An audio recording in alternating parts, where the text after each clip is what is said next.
Baharampur bless হোটেলে পুলিশের হানা, যৌন চক্র চালানোর অভিযোগে গ্রেপ্তার 4।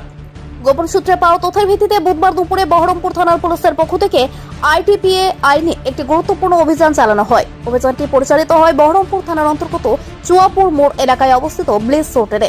তল্লাশি অভিযানের সময় হোটেলের ভেতরে 4 জন ব্যক্তিকে যৌন ব্যবসায় সরাসরি জড়িত থাকা ও তা সংঘটিত করার অভিযোগে হাতে নাতে গ্রেপ্তার করা হয়।